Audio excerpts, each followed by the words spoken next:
Welcome back to our online class. How are you, children? Doing fine? Right. Every teachers are busy in taking their class, and you are also busy in preparing. Am I right, children? Right. I told you preparation is very much essential, and make use of the time.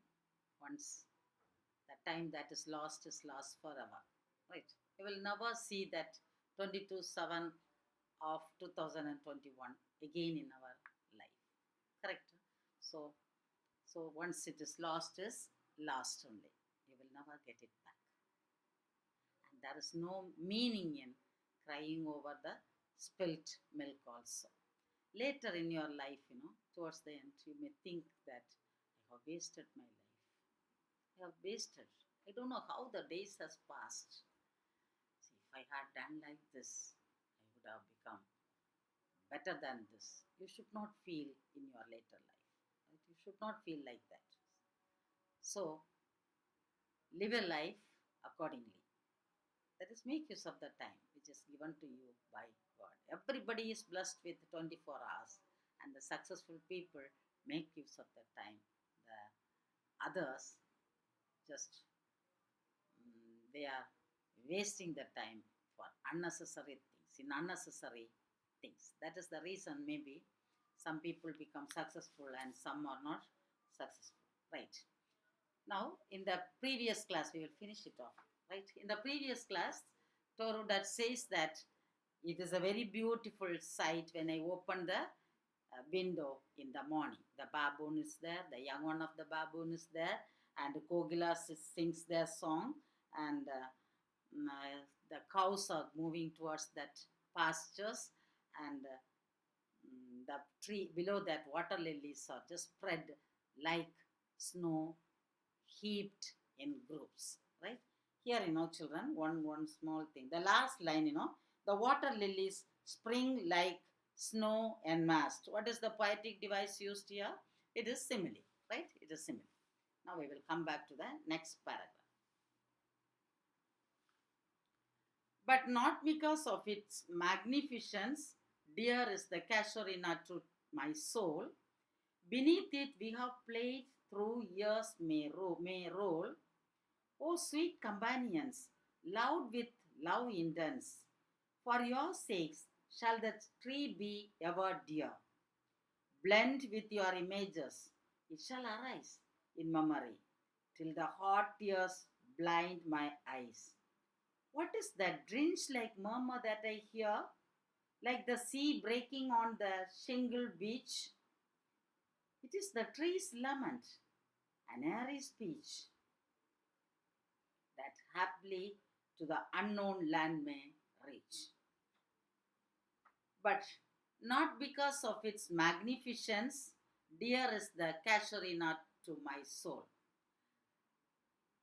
I did not like the Casuarina tree, not because of its beauty, not because of its attractive appearance, but be,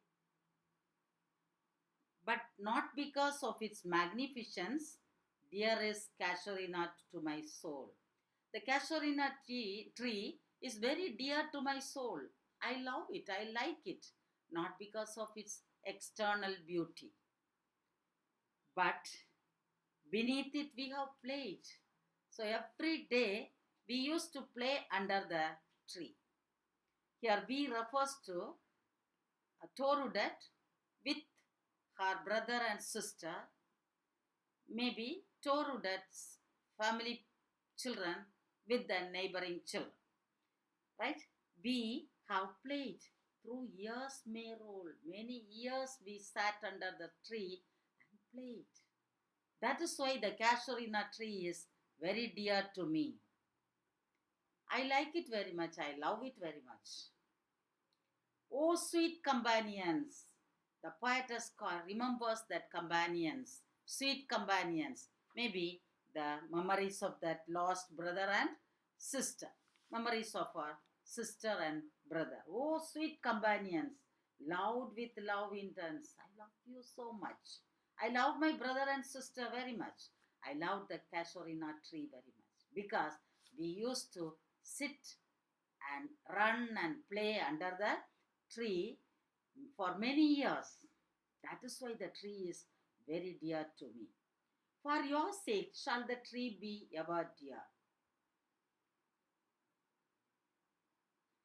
For your sake, for the memory of my brother and sister, for the memory of you people, let the tree shall be ever dear. Let the tree live long in the minds of the people, in the minds of myself.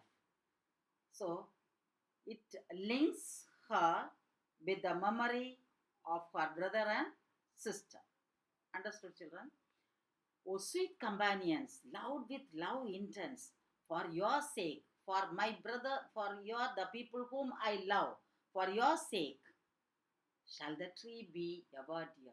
Shall the tree be remembered by everyone? So through this poem, the poetess immortalizes the Casuarina tree as a token of her love towards her brother and sister.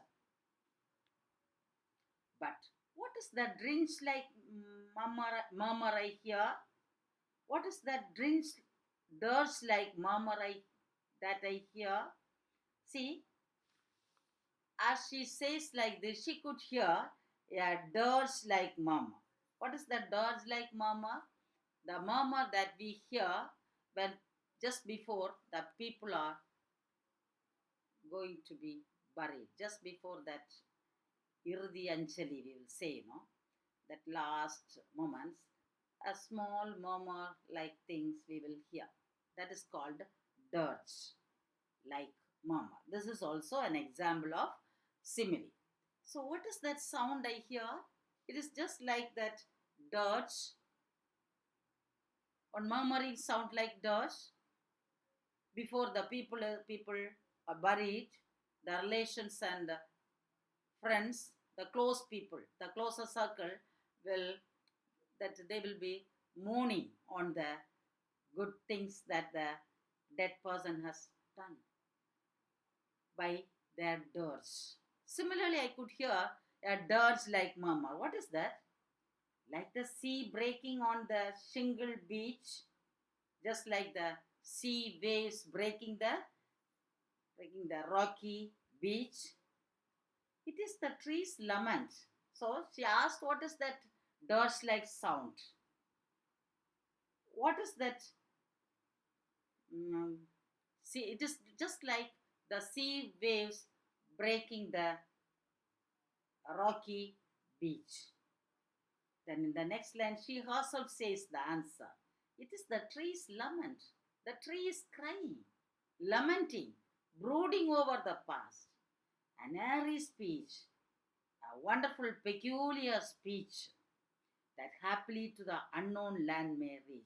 So one lament, the tree is lamenting because the brothers and sisters are no more here in this area.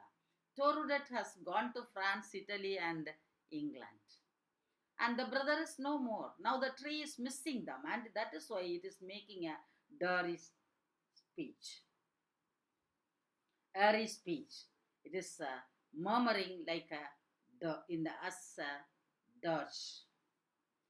So it is the tree's lament crying. An airy speech, a wonderful, peculiar kind of speech. In its own way, it is expressing the grief of it because of the loss of this brother and sister, because the tree missed these people. That happily to the unknown land may reach, that airy speech, that dirge like murmur reaches the unknown land, to the other parts of the world. All over the world, this dirty speech is being heard. So, even when this Torudet stays in Italy, France, and England, she could hear the dirty, airy speech of this Casuarina's tree. She could hear the dirge murmur which comes from the Casuarina tree. Hope you understand. I'm reading once more.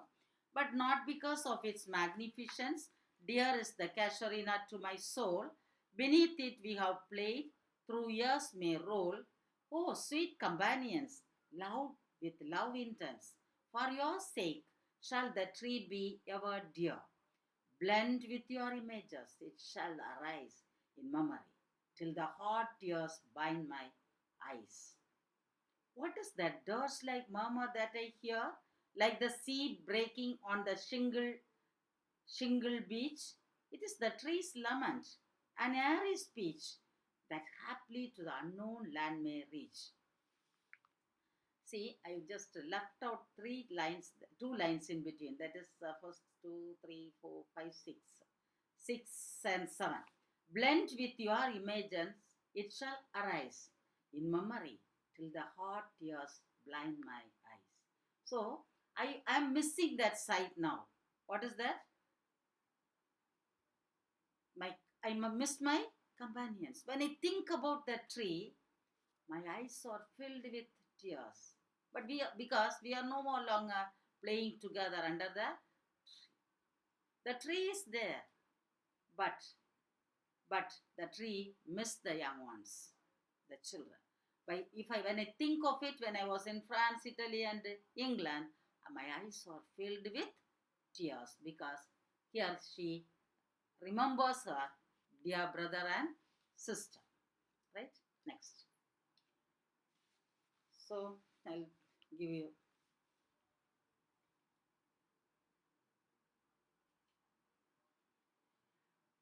this Torudet always used to wake up to the sight of the tree.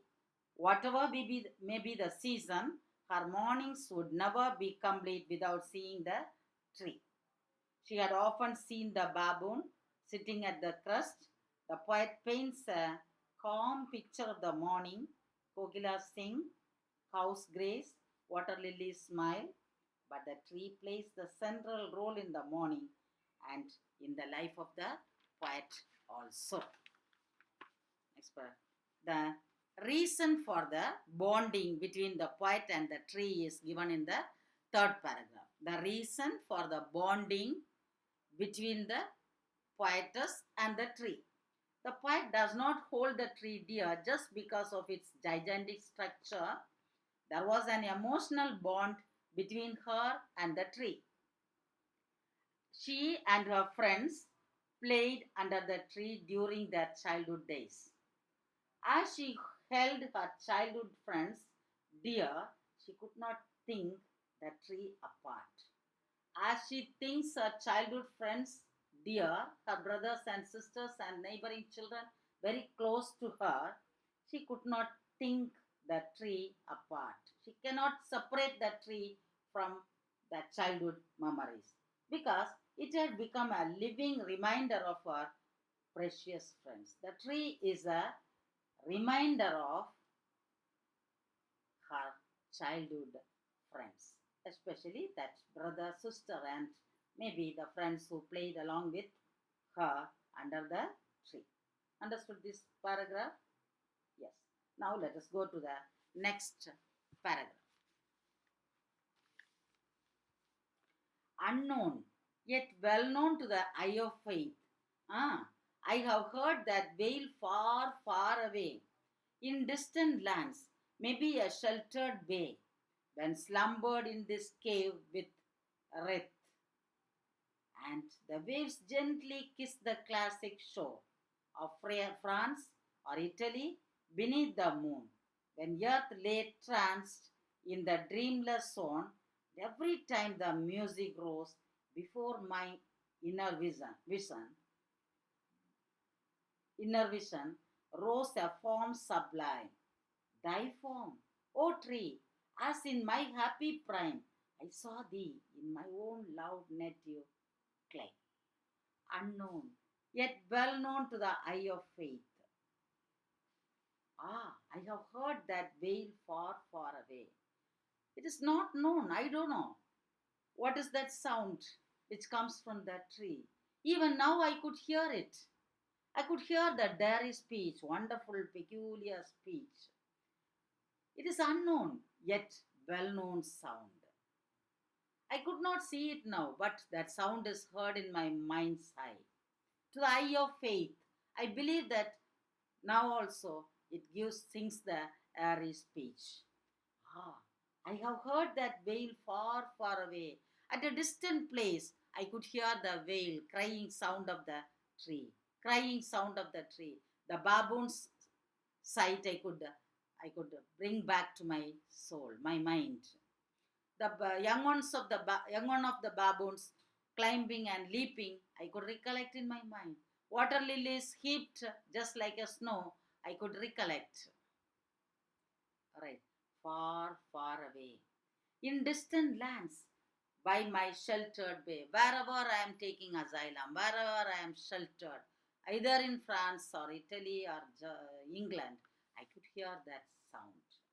When slumbered in his cave, the water wreath.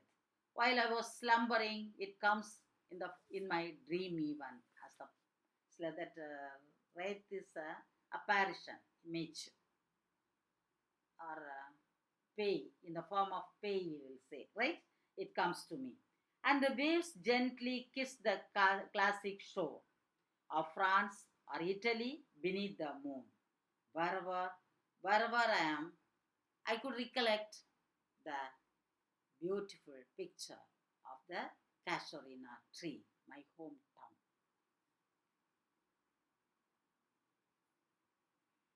So here, in a tranced, in a dreamless zone, in a hypnotized stage, and every time the music rose, every time I could hear the sound in my mind's ear. Before mine inner vision rose a form sublime. In my inner vision, I could hear the glorious, grand sound always.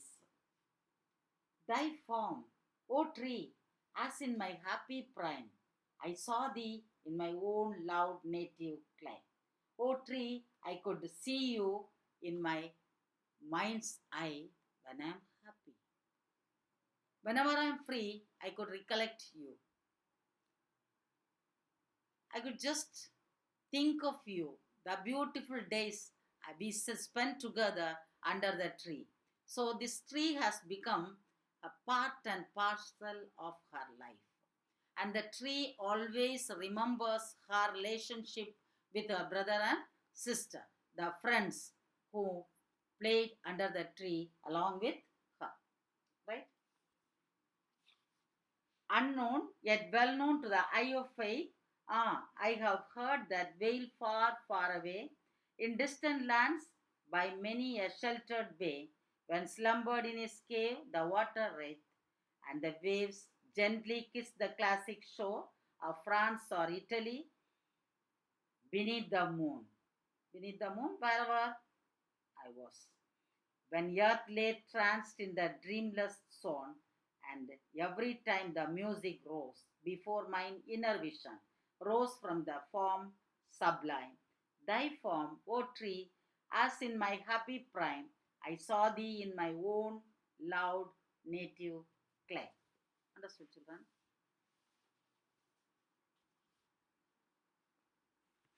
Whenever the poetess was away, for in the coast of Italy, France, or England, she could hear the lament of the tree conveying its grief of feeling her absence. So, wherever she is, she could hear the casuarina tree crying and giving an airy speech. What is the reason for it? Because the tree missed our Torudat. That is why it is lamenting, conveying its grief of feeling her absence. Strolling under the moonlight on the sea coast, she could hear the sad song of the sea. Whether it is by the side of the sea or wherever it is, she could hear the sad, murmuring sound of the tree because it missed its friends. It reminded her of the casuarina tree in moments of tranquil solitude. She travels down the memory lane to the childhood days, which are interlinked with the Casuarina tree. She linked her the tree with her childhood days. The tree has become an integral part of her life. She moved on. Her friends also moved, but the tree is rooted to the same spot as a monument, as a token of her pure childhood friendship with her friends. Right? Now the next paragraph. Therefore, I fain would consecrate I lay unto thy honor, tree beloved of those who now is blessed sleep for a repose, dearer than life to me. Alas, were they? Mayest thou be numbered when my days are done, with deathless trees like those in Barrowdale, under whose awful branches lingered pale, fear trembling hope, and death the skeleton, and time the shadow. And though weak the verse, that would thy beauty fain, O fain rehearse, may love defend thee from oblivion's curse.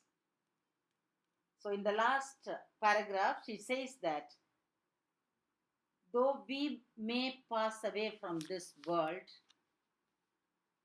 even though my brothers and sisters are no sister, brother and sister is no more, even though I may pass away from this world after a few days, this tree is a permanent token of our friendship. So it is a lovable thing, loved one to me. As far as I am concerned, it is a loved one. The Casuarina tree is a token of my love towards my brother and sister. It is a connection. It is the one which links my relation with my brother and sister, right? So through this poem, she has mortalized the tree, the Casuarina tree, as well as her love towards the brother and sister, and the childhood days of her is mortalized, right? In through this poem, right? Last paragraph. Therefore, I fain would consecrate lay. I fain, that is, I will made some preparation with happiness, would consecrate a lay. I will officially make some arrangement. I will prepare myself and make some arrangement unto thy honor, to honor you, tree, beloved of those who now in blessed sleep for a repose. So because I the tree is very dear to me, I will make some arrangements, some preparations with happiness to to make something holy in you. Right? I am making this tree a memorable one. As long as people live in this world, they will remember you. They will remember our relation with my brother and my relation with my brother and sister. Unto thy honor, tree, beloved of those who now in blessed sleep. The tree is a beloved, a loved one of the people who are blessed with sleep, eternal sleep, who have no more, for a repose. They are taking rest forever. So this tree will be the beloved one. It is the beloved one of the people who are taking rest forever, who are no more. So I will make some preparation to make it an everlasting one. Dear than life to me. This tree is close, that is more dear to me than my life. So from this we could understand that Torudat loves her brother and sister more than herself.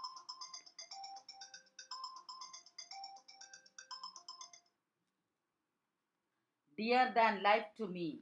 Alas, were they? But they are no more. They are loved by me more than my life, but they are no more now. She remembers and she recollects the memories that she had with her children, brother and sister. Dear than life to me, alas, where they? Where are they now? Mayest thou be numbered when my days are done. Even after my death also, you will be remembered. You will be numbered even after my death. Now my brother and sister is no more. They loved you very much, along with me. And now they are taking rest, eternal rest. They are loved by you. Similarly, you are dear to me than my life. And even after my death, you will be remembered by everyone in this world. As long as there is world, people live in this world, they will remember you, the Casuarina tree. How they will remember you? Through this poem. She has made it eternal through this poem. Then in the next line, with deathless trees. Your name will be numbered with the deathless trees that are there in the world. There are so many other trees which are still living after the physical death of the tree. That is, like those in Barrowdale. Barrowdale is a poem, is a tree which is mentioned by William Wordsworth in his poem, The Daffodil. William Wordsworth, you might have learned this poem, Daffodil, in your lower classes. There is a reference to Barrowdale. Barrowdale is a poem, name of that a tree. It's the name of a tree which is mentioned by William Wordsworth in the poem Daffodil, right? With the deathless trees, like those in Barrowdale. So, just like Barrowdale gets an everlasting place in this world by Wordsworth, you will find an eternal place. You will live long as world exists in this world by millions and millions of people through this poem, our Casuarina tree. The last 4 or 5 lines we will see in the next class, and after that we will proceed to the next prose lesson. Okay, children, just read it, and when you come for the Zoom class, just clarify your doubts if you have any, if you don't understand it. Okay, children? Okay. So we will wind up this session. Thank you for watching this video. We will meet in the next class. Till then, bye children.